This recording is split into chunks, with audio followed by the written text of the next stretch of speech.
السلام علیکم ورحمت الله وبرکاتہ. تاسو ته پته شته چې کله سهار اذان ویل کېږي یا هر اذان ویل کېږي نو د سپي ډېر زیات غاپي. اصل د دې وجه څه ده؟ لکه اکثر چې په سهار کې سړی راپاڅي که نه، د اذان چې وي په دغه ټیم کې د خولې د اسمان ته نیولي او ډېر زیاتې غلغلې کوي. او بله خبره ده چې حضرت محمد صلی الله علیه وسلم په زندګي کې اذان ولې نه دی ویلی، او د دې چې ویلی وی نو څه به شه ووایي. ملګرو نو ویډیو راسره مکمل وګورئ. اولنۍ خبره دا ده چې کله چې په سهار وخت کې دا سپی نه دی، دا چې کله د خوله ونیسي اسمان ته او غاپي، د دې اصل مطلب دا دی چې کله د شپه شي که نه، نو دا ټول شیطانان او پیریان او جنات دا ټول څه شي په دې شپې په دې دنیا کې که نه.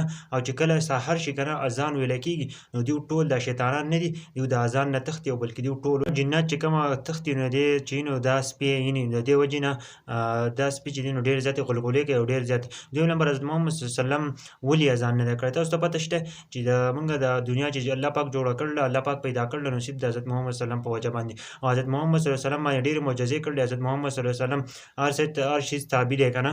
که اوس چېرته حضرت محمد صلی الله علیه وسلم اذان ویلی وی، نو دا ټول هر څه به راتله ټول جندي سري، او د حضرت محمد صلی الله علیه وسلم په اواز باندې به لبیک ویلی وی. نو دې وجې نه حضرت محمد صلی الله علیه وسلم چې دی نو هغه په زندګۍ کې هم اذان نه دی ویلی.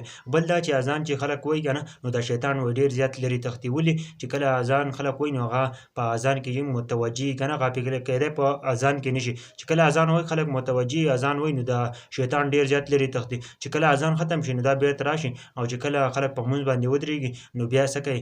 یو وسوسه ورته رااچوي. کله هغه خبرې ورته رااچوي چې هغه ستا په سوچ کې هم نه وي، ډېر لرې خبرې. نو ملګرو دا یو څو خبرې وې ما ویل چې ستاسو سره شریکې کړم، او دا ویډیو د نورو ملګرو سره هم شریکې کړئ چې ټول مسلمانانو ته د دې خبرو پته لګي چې دا سپی ولې غاپي او حضرت محمد صلی الله علیه وسلم اذان ولې نه دی کړی، او چې کړی وی نو څه به شه ووایي. ملګرو نو دا ویډیو شیر کړئ.